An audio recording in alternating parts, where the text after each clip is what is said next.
Orientación para la juventud. Venerable Maestro Lakshmi. Prefacio. Estamos presentando este pequeño libro con algunos temas que consideramos de vital importancia para el pueblo gnóstico, principalmente para la juventud. Reflexionemos que se deben tener en cuenta ya que en ellas podrá encontrar el lector un material de apoyo para la comprensión del trabajo que necesitamos realizar. Hemos querido llegar hasta la conciencia de nuestros hermanos a través de libros, conferencias y enseñanzas que le conduzcan hacia octavas superiores de la conciencia y del saber. Quiera Dios y la divina providencia que los estudiantes serios, al estudiar estas líneas, vean la necesidad de penetrar hasta el más allá, donde vayan encontrando la comprensión de lo que son los estudios gnósticos, como conocimiento, como cultura y como doctrina, para que la era de Acuario ilumine el camino de tantos sedientos de sabiduría. Vaya para todos los estudiosos de la filosofía, los más sinceros efluvios de mi corazón, que la sabiduría del Padre, la fuerza del Espíritu, la luz del Cristo, y la guiatura de la Divina Madre Devi Kundalini os lleven hasta el triunfo. Venerable Maestro Lakshmi. La doctrina. Esta se fundamenta en 13 aspectos esenciales, los cuales estudiaremos uno a uno para que veamos el contenido de lo que la Gnosis nos enseña. 1. Cambiar la forma de sentir. Lo encontramos en un cambio en nuestra forma de sentir, ya que en el sentir es en donde se encuentran los valores conscientivos que tenemos en nuestra existencia. Nadie haría nada en la vida, ni bueno ni malo, si no sintiera la necesidad de hacerlo. Posteriormente lo piensa y más adelante lo ejecuta. Sentir es algo que amerita que nosotros le hagamos profundos estudios. Como ya dijimos, de ahí depende lo que nosotros en lo sucesivo vamos a hacer. Por ejemplo, ¿estamos enamorados? Hay que analizar por qué estamos enamorados de esa persona. ¿Será que pensamos bien de ella o lo sentimos? Cometemos cualquier error. Eso no es cuestión de decir, no lo vuelvo a hacer, sino de comprender que se infringe una ley de Dios y además está por encima una acción natural y cósmica que nos tiene que cobrar ese hecho algún día. Infringimos en el mismo hecho una ley de la tierra, la cual desamerita nuestra condición humana, haciéndonos acreedores a un castigo. Hay que saber que el sentimiento es la voz del ser, hablándonos para poder determinar lo que es justo y lo que es injusto. Solo necesitamos ser profundamente obedientes, saber escuchar, saber obedecer y saber actuar. 2. Cambiar la forma de pensar. Para cambiar la forma de pensar, es necesario que nosotros comprendamos la gran importancia de nuestra individualidad, es decir, no es justo ni razonable que nosotros actuemos con conducta gregaria. Así como en la niñez estamos recibiendo información para nuestra formación, así también en la adolescencia estamos formando nuestra particularidad. Por lo tanto, de nosotros depende qué clase de personas seremos ya de adultos. Tenemos que tener orden en los que pensamos. Si alguien de quienes nos rodea piensa más de los que aspira a ser, eso es cuestión de él, ni de nosotros. De los que pensamos que somos y que debemos ser depende el triunfo o la derrota en la vida. La individualidad es aquello que se forma en nosotros como un centro de gravitación, es decir, que podemos manejar por nuestro mismo comportamiento o conducta, dejando que nuestra conciencia y voluntad sean las que determinan cuál es nuestro comportamiento, que no sea que si otra persona actúa mal, nosotros hacerlo igual, que si otra persona no actúa, nosotros tampoco, porque es nuestra voluntad la que nos mueve a hacer nuestro propio camino y nuestra propia vida. El hombre siempre debe pensar en pos del triunfo, en pos de algo que lo ha de conducir a que en su madurez sea una persona de bien, capaz de enseñar con su vida y su ejemplo. 3. Nuestra forma de actuar. El actuar siempre es en pos de una determinación tomada con premeditación, es decir que raras veces en la vida se actúa sin un análisis previo. Cuando uno actúa en algo, debe estar basado en 3 cosas. 1. En la necesidad de hacerlo. Esta necesidad puede ser de cómo ganarse la vida, En eso debe actuar la conciencia para hacerlo honestamente. Toda acción debe estar dirigida por la comprensión, por la conciencia y por la rectitud. 2. Toda acción en nuestra vida debemos hacerla por un impulso o necesidad en la cual prive nuestra vida. Es decir, que si una persona hace algo malo, no le quede el decir, que me mandaron a hacerlo, porque eso estaría determinando que es una persona incapaz de actuar por sí misma. Si hace una cosa bien y las muchedumbres critican, que no le dé temor porque está actuando por su propia convicción. 3. Procurar que sus acciones sean benéficas para sí mismo, benéficas para alguien, para sus semejantes y de agrado a su ser, en la vida. Toda acción deja a nosotros 3 características. 1. El valor de lo que hicimos. 2. El beneficio prestado a nosotros o a alguien. 3. El dharma o karma por haberlo hecho bien o por haberlo hecho mal. No olvide, querido hermano, que el alma es un conjunto de valores adquiridos en nuestra existencia por nuestras buenas obras. 4. Cambiar nuestra forma de vivir. Esto es algo que exige tener una responsabilidad frente a nuestro cuerpo,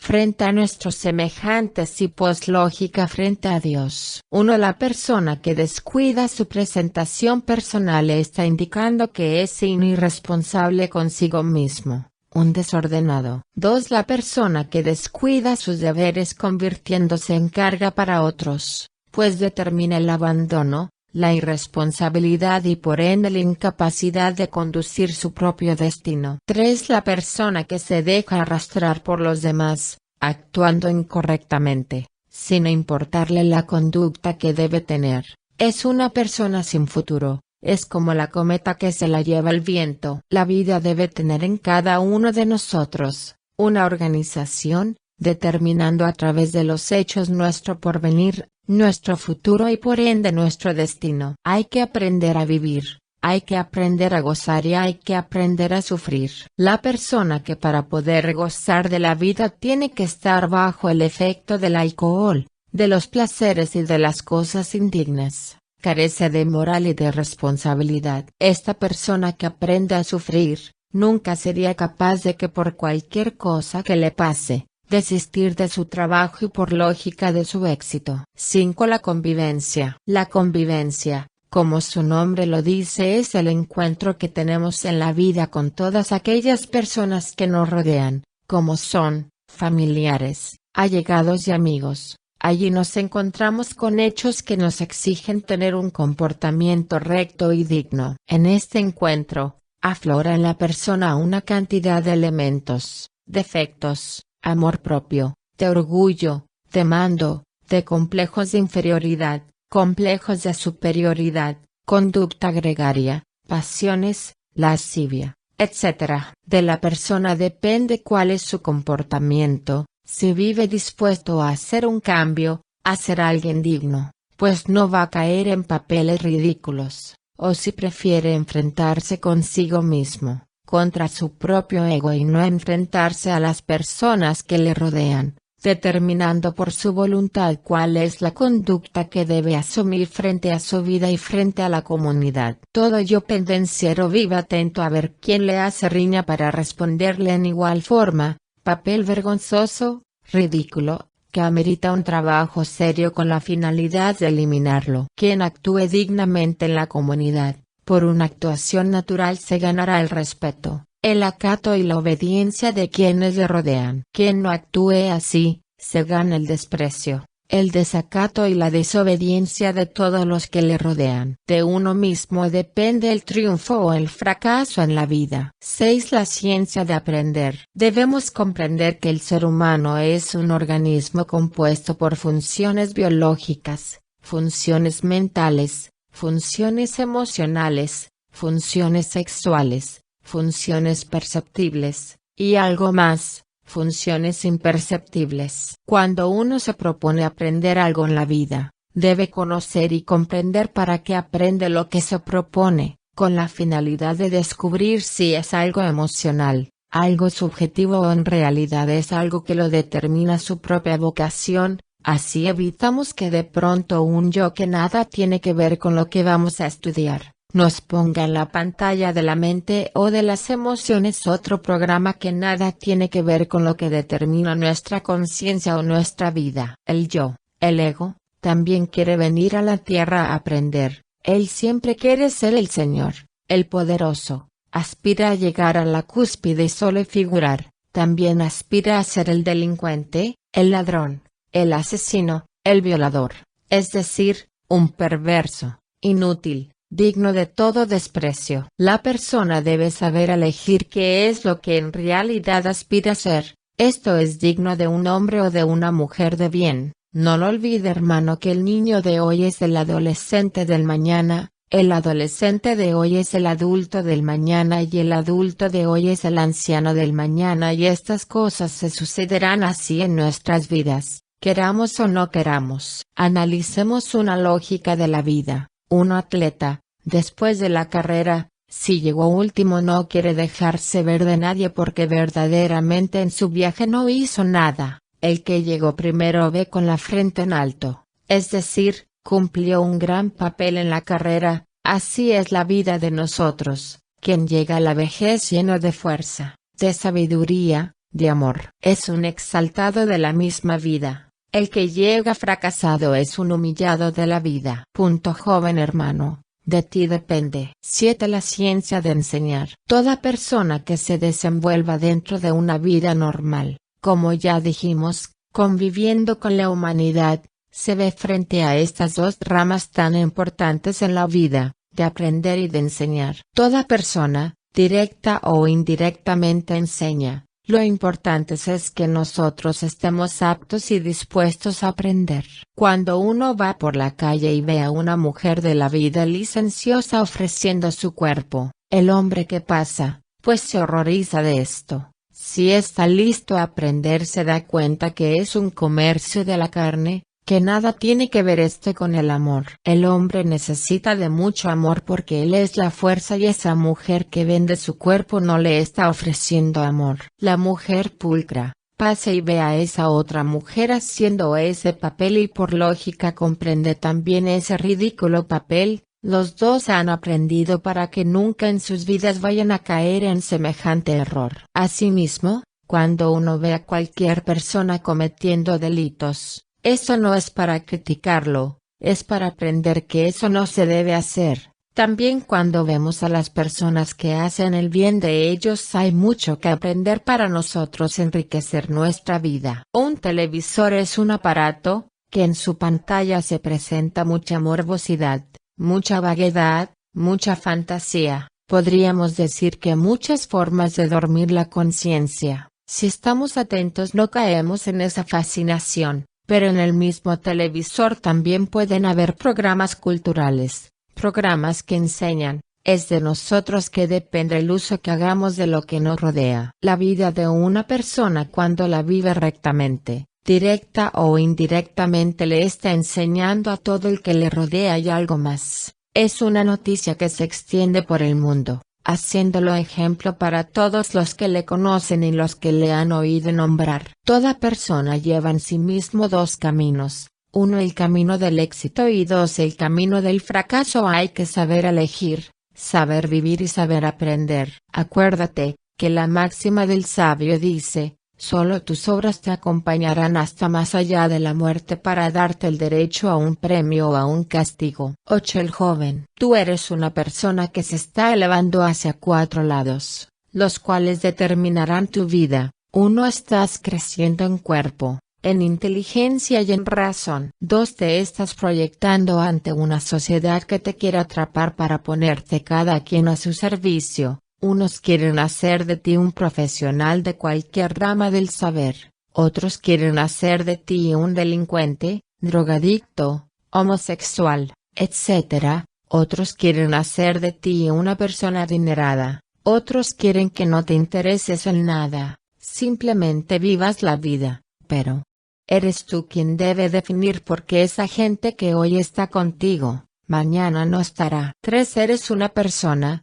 que antes tienes unas leyes de Dios para cumplir y unos códigos de los hombres para cumplir, tienes religiones que te muestran caminos, tienes partidos políticos que te muestran triunfos, Observa todo esto y ubícate en tu lugar, no en el lugar de nadie, ni permitas que nadie se ubique en tu lugar. Ese lugar en que tú estás es tuyo, hazlo respetar y respétalo. 4. Frente a ti, que hoy eres solo tú, mañana serás una familia. Debes saber elegir y determinar cuál es el paso que vas a dar. Recuerda, que tu triunfo va a ser el triunfo de una familia del mañana. Tu fracaso será el fracaso de una familia del mañana. La filosofía de la vida nos enseña que toda dificultad que se nos presenta en el camino y la venzamos, es una puerta que se nos abre ante el triunfo de la misma vida. Tú eres un Dios en potencia, cumple las leyes y llegarás a Él,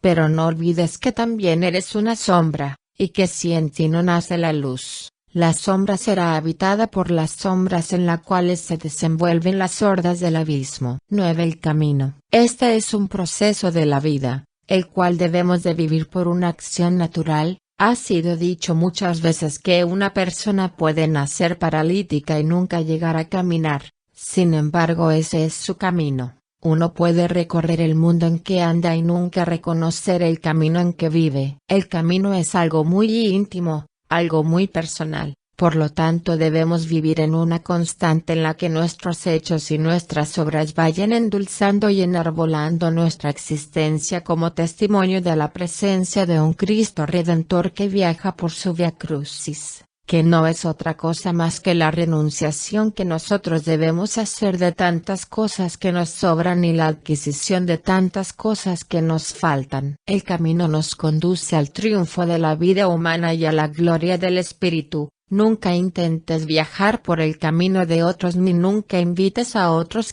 que viajen en tu camino porque por parecidos que sean esos caminos, nunca son iguales. Cada camino conserva entre sí los pasos que va a dar ese fakir que lo anda. Vive tu camino en 4 aspectos, 1 en la fe, 2 en la constancia, 3 en la voluntad y 4 en el amor. 10. Los 5 centros. Cada uno de estos centros tiene una inteligencia individual, la cual trabaja en concordancia con la vida de la persona. Un joven debe darle a cada uno de estos centros ciertos alimentos o estímulos que en forma individual necesitan. Por ejemplo, el centro pensante necesita de actitudes que la persona debe tener.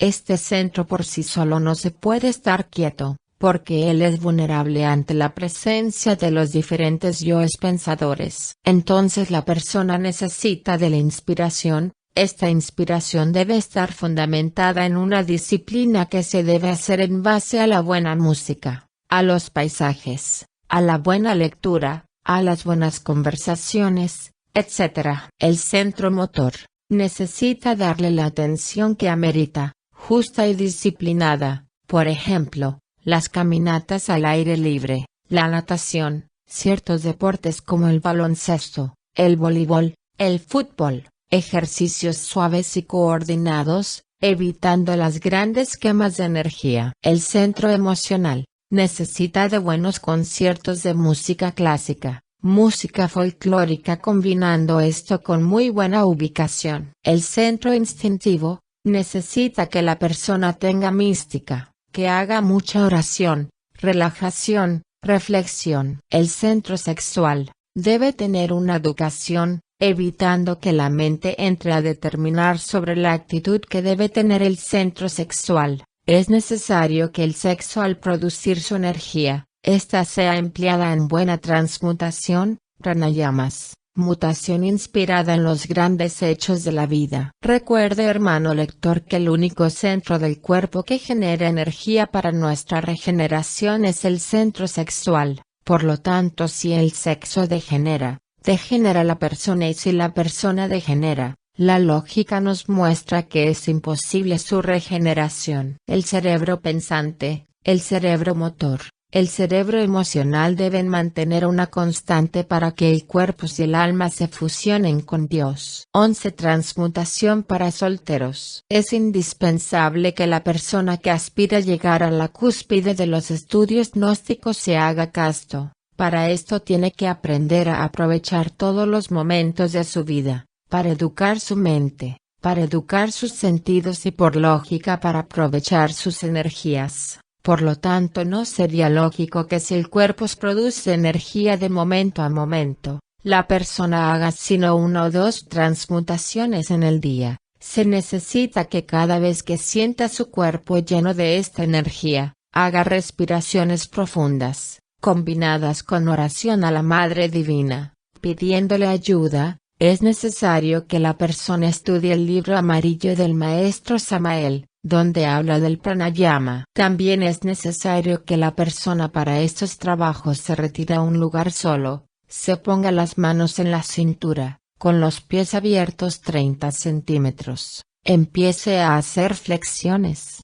Bajando exhala y al subir inhala imaginando que la energía sube por el coxis al cerebro. Este ejercicio se hace por 30 veces. Luego se pone las manos entrelazadas teniéndose la cabeza y comienza a dar saltos alternando las piernas primero con el pie derecho adelante. Al saltar cruza el izquierdo adelante y el derecho atrás. Cuando sube en el salto toma aire. Cuando baja exhala. Se hace por 30 veces. Luego se acuesta boca arriba. Pone las manos estiradas al lado del cuerpo y hace 30 respiraciones tomando el aire por la nariz y exhalándolo por la boca, imaginando que su energía asciende. Ese ejercicio deberá hacerlo una vez en el día y una vez en la noche. Después de hecho extenderá las manos horizontalmente, abrirá los pies 30 centímetros formando una estrella y meditará en su Divina Madre Kundalini, pidiéndole la gracia de sublimar sus energías y purificar su centro pensante y su centro sexual. Es conveniente que la persona se haga por lo menos 2 veces a la semana baños de cocimiento de ajenjo, ruda, altamisa, hierbabuena, canela. Si no consigue todas las plantas, se hace con las que consiga. Estos baños se deben hacer no muy calientes ni muy fríos. Se debe cargar una bolsita con azufre en los zapatos, a la que se hayan agregado 3 gotas de azafetida y debe recibir diariamente saumerios de benjuí, estoraque. 12 trabajos místicos. Todo aspirante a los estudios gnósticos debe encarnar la devoción y la mística. Todas las mañanas debe pararse a la salida del sol, poner las manos extendidas hacia el sol y orar la siguiente oración del corazón: prospero tanto en lo físico como en lo espiritual porque el Maestro está conmigo y así lo quiero yo. 7 veces. En las noches, preferiblemente estrelladas, levantar las manos hacia el firmamento tratando de sentir que por las yemas de los dedos entra la vibración de todos esos cuerpos celestes y dice: fuerza maravillosa del amor, avivad mis fuegos sagrados para que mi conciencia despierte. 7 veces. Elige el yo que más daño le está causando y todos los días en un lugar solo, quédese mirando en el espejo sin pestañear y dígase: alma mía, tú debes vencer por la voluntad y la comprensión, tal demonio que me está causando daño. Nombra al demonio. Esto lo hace por 10 minutos, y termina con la siguiente oración: Madre mía, Devi Kundalini, tú que haces que Osiris triunfe de sus enemigos, coge también en tus lazos a este demonio mío. Nombrar ese demonio que me está causando tanto daño y que mi voluntad y mis fuerzas no han podido desintegrar. Solo tu Madre bendita con tu lanza ígnea y la fuerza que me das, lo desintegrará. Amén, amén, amén. El discípulo se sentará o se acostará cómodamente orándole a su madre, meditando en su madre y sintiendo que dentro de sí ese demonio se desintegra. El discípulo gnóstico todos los días deberá adorar a su divina madre naturaleza, empezar por sentirse ser el aire, sentirse ser tierra, sentirse ser agua, sentirse ser el fuego. Así conseguirá sublimar por sus elementos muchas energías que se le pueden tornar negativas. Cada vez que se sienta abatido, debe orar el Padre Nuestro en silencio, mentalmente, pidiendo ayuda. Debe orar el credo gnóstico pidiendo ayuda al Cristo. Debe orar a su Divina Madre. La siguiente oración: oh, Madre mía, oh, Isis, quiero morir en mí mismo, para que mi alma se pierda en el ojo de Horus, resucita en el corazón de Osiris y resplandezca en la frente de Ra. 13. Las relaciones humanas. Toda persona que se desenvuelve dentro de los diferentes aspectos de la vida,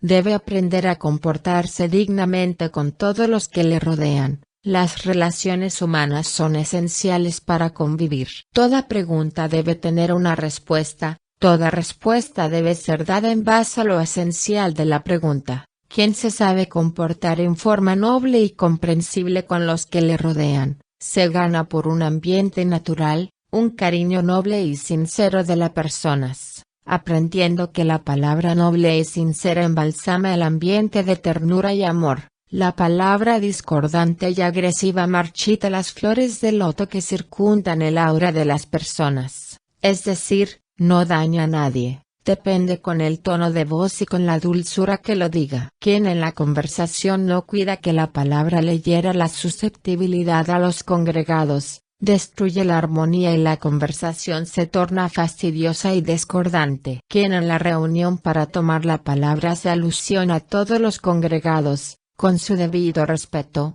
consigue que todos le presten atención. Pero quien se dirige en la conversación a una sola persona ignorando a los demás, desarmoniza y no consigue que se le preste atención. La vida nos enseña que toda persona, por el hecho de tener uso de razón se le debe respetar, se le debe escuchar y si las circunstancias lo ameritan, se le debe enseñar. Cuando una persona no está de acuerdo con nosotros en determinado planteamiento, debemos comprender que esa persona no comparte con nosotros eso, pero que en todas las demás áreas de la conversación y de la comunidad está totalmente de acuerdo. Recordemos que todo ser humano goza de 7 libertades dadas por Dios. 1. Libre albedrío. 2. Una forma de pensar. 3. Una forma de sentir. 4. Una forma de ser. 5. Una forma de comprender. 6. Una forma de hablar. 7. Una forma de disentir. En ocasiones una persona entiende un planteamiento o una enseñanza pero si la va a expresar no lo hace bien. Cuando uno entiende todas estas características propias de las personas,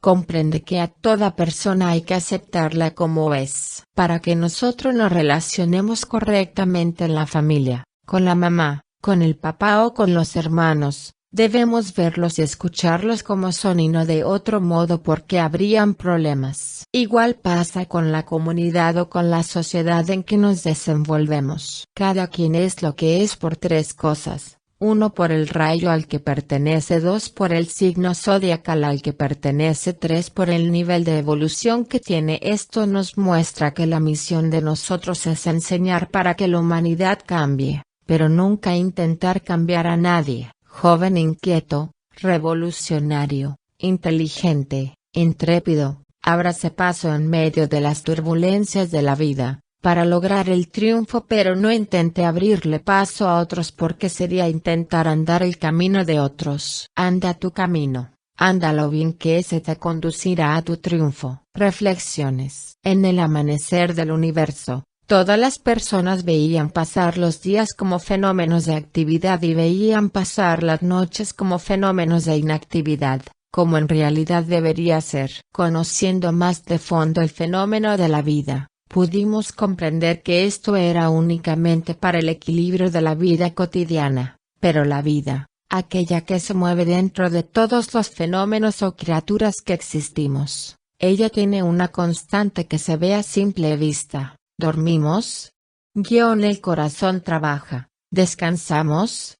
El corazón trabaja. Parecía que para el Cristo nunca hace un descanso porque él en sí mismo es el movimiento que alimenta los organismos, los mundos y los sistemas, que ha vivido y convivido con las diferentes humanidades de todos los tiempos, ha presenciado la caída de los dioses, ha presenciado la regeneración de los demonios. Sin embargo él, expresado en todas las criaturas, ha permanecido cumpliendo esa misión innata e inagotable, misión no comprensible para nosotros mortales, de dar amor a todas las criaturas, de dar fuerza a los mundos para que alberguen sus millones de criaturas y de dar luz a las tinieblas. Ha visto millones de criaturas que le persiguen, le maltratan y le matan, pero, qué fenómeno tan extraordinario vemos en él. Siempre tiene una palabra a flor de labios para los arrepentidos. Hijo mío, levántate y anda, y algo más, ni yo te condeno, no más, no peques más. Sublimes mensajes pronunciados por quien todo lo sustenta. Bastaría un instante en que él pronunciara otras palabras para que de los sistemas y todas sus criaturas no quedaran piedra sobre piedra. Padre, perdónalos porque no saben lo que hacen. Palabras justas para quienes desconocen el mensaje crístico, pero palabras de sentencia para los que le conocemos, para los que le acompañamos, le conocemos en su vía crucis, le conocemos en su doctrina y le conocemos su rostro inefable, ese rostro martirizado por tantas idas y venidas, tantos gratos e ingratos momentos. Rostro inmaculado que debiéramos tenerlo en el altar como testimonio de la presencia de Él. ¿Sabes cuál es ese rostro? ¿No lo has identificado? El rostro del Señor. Quizás no lo hayas hecho por la triste razón que hay muchos otros malévolos, elementos que se visten con ese rostro del Señor, que roban, que asesinan, que violan con ese rostro. No más que para que lo acusen el de perverso y así Pilatos poder sentenciarlo a la muerte, aquella muerte originada por tantos látigos, escupas y atropellos de quienes no lo conocieron, de quienes les violaron sus derechos, de quienes injustamente le calumniaron. Ese Jesús de adorable rostro, de manos estigmatizadas, de sienes medidas por las espinas, de labios temblorosos, queriendo expresar las más sublimes enseñanzas para que nosotros, viles mortales, nos reconociéramos a sí mismos y exclamáramos, somos un con Él, somos Él, somos Él, somos Él. Ese rostro es el que tú tienes. Fin.